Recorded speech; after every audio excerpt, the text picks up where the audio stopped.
Assalamualaikum warahmatullahi wabarakatuh. Alhamdulillah wassalatu wassalamu ala rasulillah.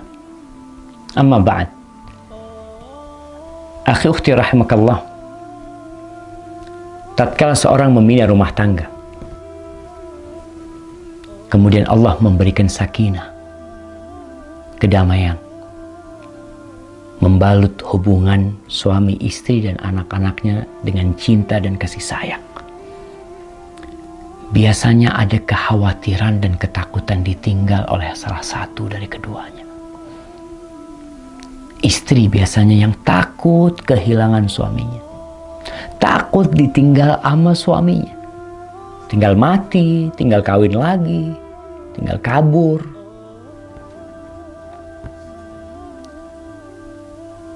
Rasanya kita perlu belajar dari ibunda Nabi Ismail alaihissalam.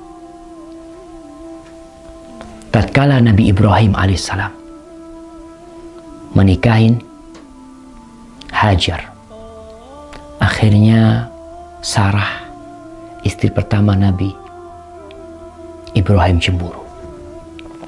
Setelah punya anak yang bernama Ismail, akhirnya Nabi Ismail membawa istrinya Sarah, ibunda Nabi Ismail, dibawa kemana? Dibawa ke Mekah dari Palestina sana, berangkat ke Mekah. Dalam kondisi Nabi Ismail masih sedang dalam susuan. Nih, Sarah, Hajar. Nah, Hajar bersama Ismail ditaruh di dekat Baitullah. Di situ ada pohon, namanya pohon Doha.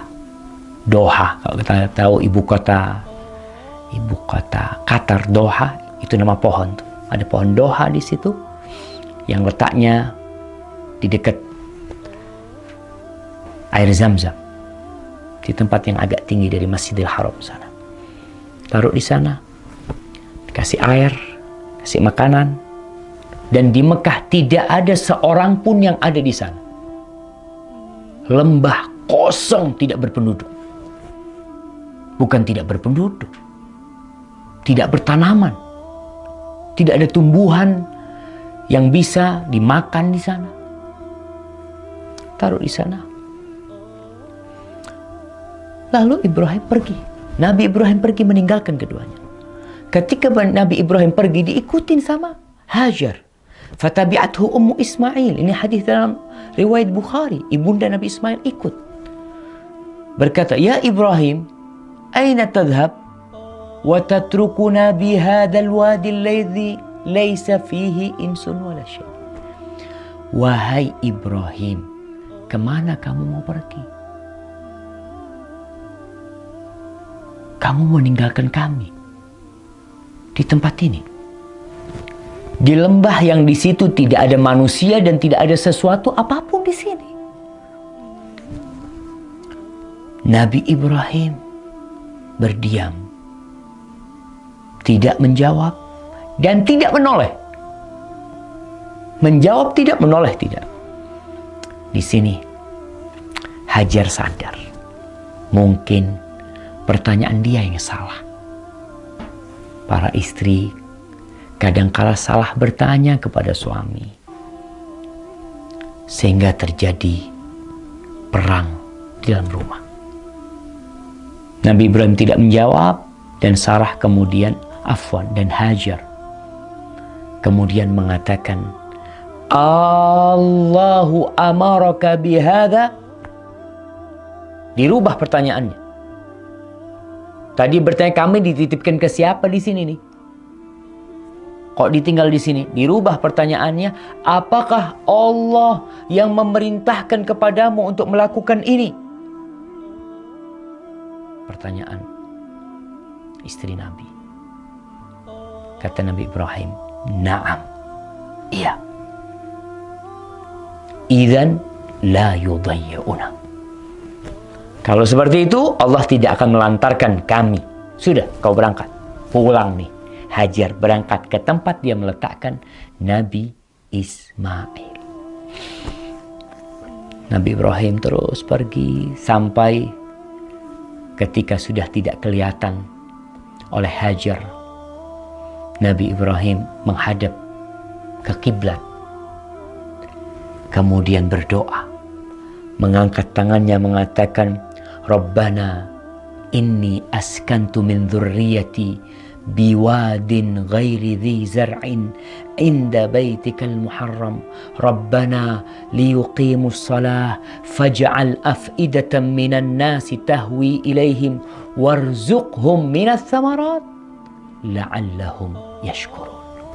Di surat Ibrahim ayat 37. Wahai Rabb kami, bapak berat meninggalkan istrinya, tapi itu perintah yang harus dilaksanakan. Kita kalau ngelihat kadangkala ada orang pegawai negeri dimutasi kemana, dimutasi ke tengah hutan, ninggal istrinya, dia berangkat. Karena itu perintah atasannya. Karena itu kontrak kerja dia harus siap.